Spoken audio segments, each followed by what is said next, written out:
the great Jesuit priests and Franciscans who came to the United States in the 15, 16, 1700s. They brought this Mass, the same exact Mass. And the Indians in the Northwest, they called it the Great Prayer. And they learned at Mass to kneel down and adore the living God.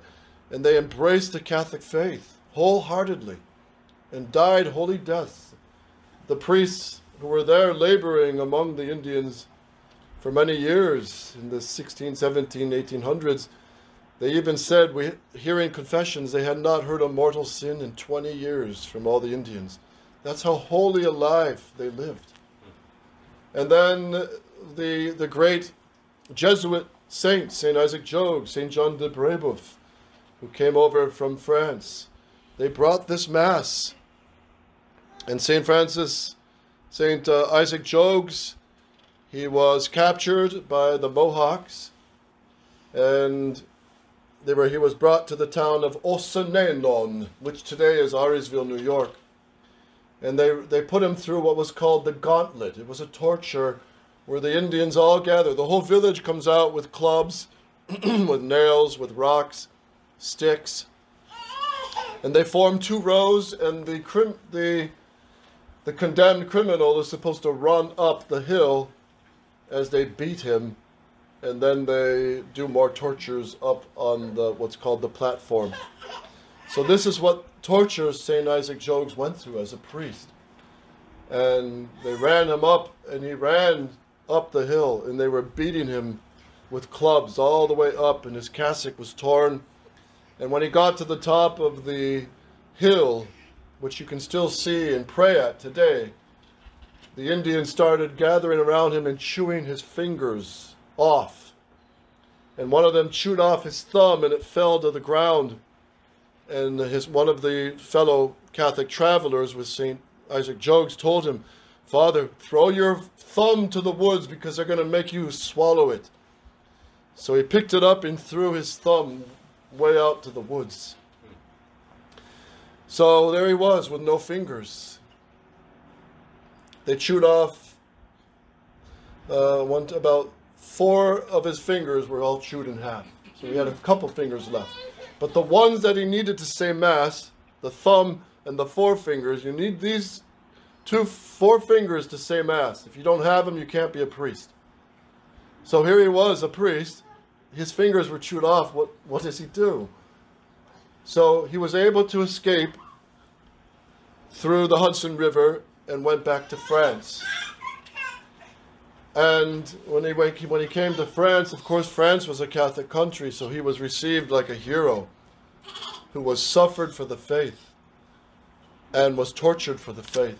Even the Queen of France kissed his hands, but he had to ask his superior, "I want to say Mass, but I can't without my fingers." So the superior wrote to the Pope in Rome, who was Pope Urban VIII, and the Pope wrote back and he said, "He who shed his blood for Christ can offer the blood of Christ." And he was given permission to resume saying Mass. But his heart still longed to go back to the Mohawk Indians, and he did. He would make his way back, and he baptized many tribes, many of them. But there was one tribe that was particularly given to satanic worship and magical practices and the worship of the devils. It was called the Bear Clan. And after all was said and done, they invited St. Isaac Jogues. They invited him into their tent, and it was rude to refuse an invitation if you were invited to any of the clans for supper. So he walked into the tent, and he bent low to move the bear skins. And as he walked in, behind one of the entrance was one of the big Indian warriors, and struck his tomahawk right through the skull of St. Isaac Jogues. They took his body, they cut off his head, stuck his head up on a pole, and exposed it on the palisade walls. The palisade is like a wooden structure around the Indian village. So that was the glorious martyrdom and death of St. Isaac Jogues. So those Indians, he was martyred in 1646.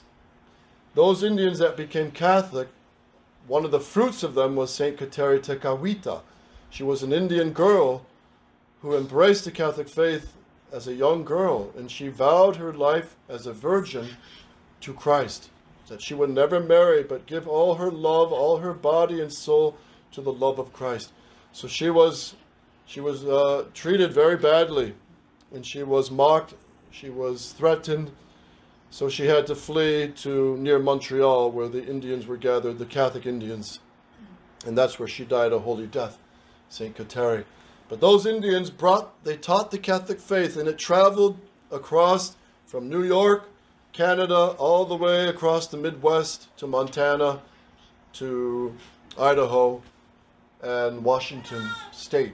And it's 200 years later, that's where those Indians sent an expedition down to St. Louis, Missouri, begging, please send us a priest. Give us black robe. We want the black robe to teach us the way to heaven, to baptize us, to bring us the great prayer. And after about 4 or 5 times, they came on an expedition begging to send a priest. And of course, at St. Louis, they had a university, they had a seminary, they had all this, the labor of the priests. It was too much. But finally they sent a priest, and it was Father Pierre De Smet. He was from Belgium. His nickname was Samson. And when he left his friends in Belgium, the Belgians are known for their strong teeth, and he took a coin and bent it with his teeth and gave it to his friend.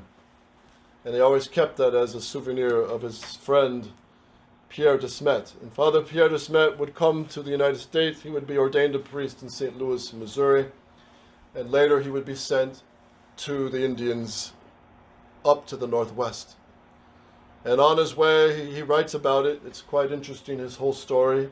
Walking in the deep snow. One time he had to spend the night in a huge tree trunk. That was the only place of shelter. And he crawled in and he was falling asleep, and then this big fuzzy rear end came waking its way down the tree trunk. It was a bear, also thinking the same thing, to hibernate there. And here's Father De Smet with a bear coming in on him. So he had no choice. He punched his rear end, and the bear jumped out and took off, fleeing.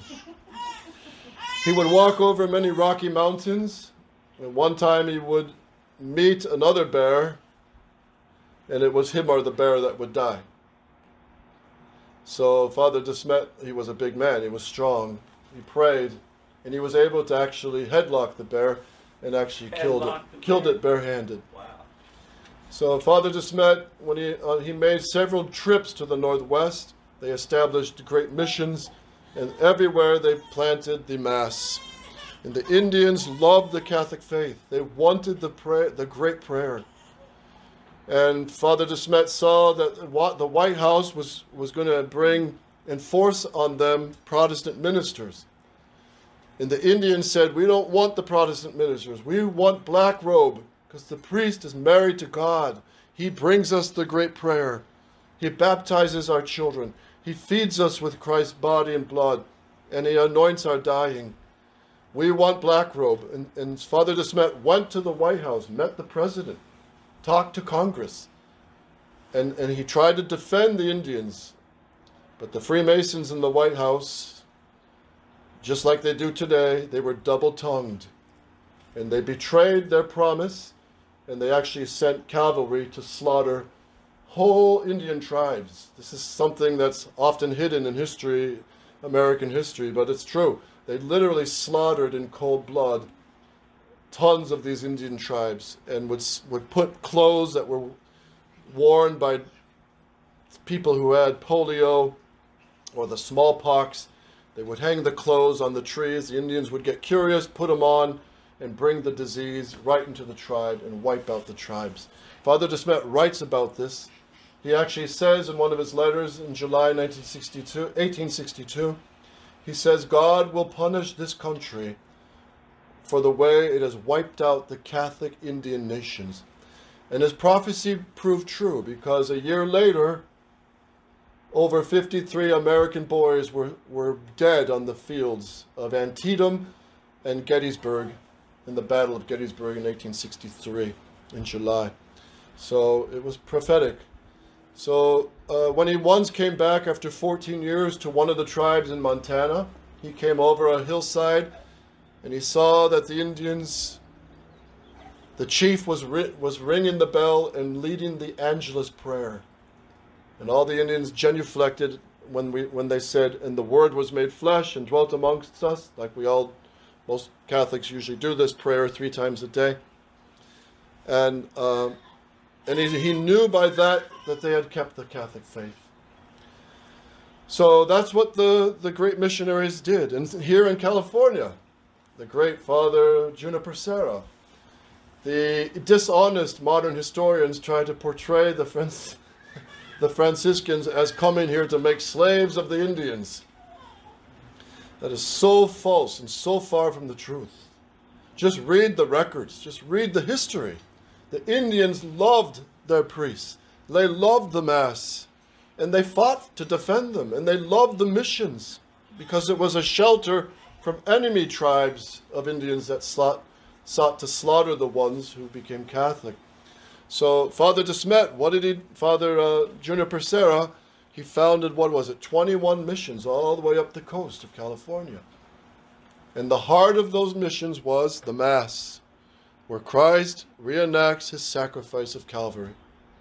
And you go to Europe, and you see these massive, beautiful cathedrals, basilicas, monasteries, convents, and even South America, beautiful churches of stone.